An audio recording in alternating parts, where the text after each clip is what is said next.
আসন্ন বিশ্বকাপ বাছাই পর্বের ম্যাচগুলোকে সামনে রেখে চিলি ও কলম্বিয়ার বিপক্ষে গুরুত্বপূর্ণ দুটি ম্যাচের জন্য জাতীয় দলের স্কোয়াড ঘোষণা করেছেন আর্জেন্টিনার কোচ লিওনেল স্কালোনি।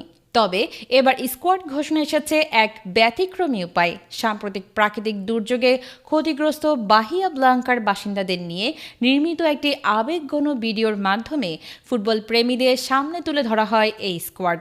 দলের সবচেয়ে বড় খবর হলো অধিনায়ক লিওনেল মেসির প্রত্যাবর্তন।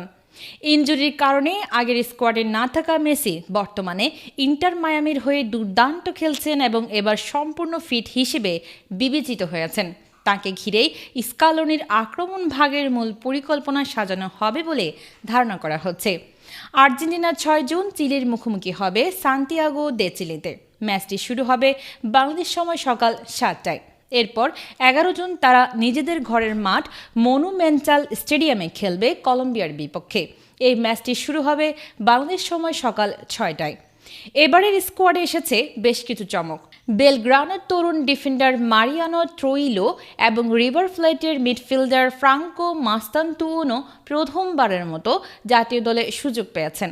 এছাড়া ইন্ডিপেন্ডিয়েন্তের কেভিন লোমোনাকো এবং ইউরোপে খেলা মিডফিল্ডার এনজো ব্যারেনেচিয়া ফিরেছেন স্কোয়াডে।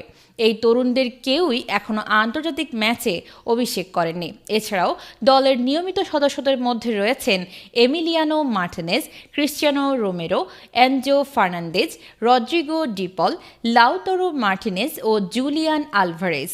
দলের তরুণ ও অভিজ্ঞদের একটি ভারসাম্যপূর্ণ মিশ্রণ দেখা যাচ্ছে, যা স্কালোনির কৌশলগত গভীরতা নির্দেশ করে। বিশ্ব চ্যাম্পিয়ন আর্জেন্টিনা এখনও বাছাই পর্বে অপরাজিত রয়েছে এবং দলটি ভালো ফর্মে রয়েছে। নতুন মুখদের অন্তর্ভুক্তি দলের গভীরতা ও ভবিষ্যতের প্রস্তুতির দিক থেকে গুরুত্বপূর্ণ ভূমিকা রাখতে পারে।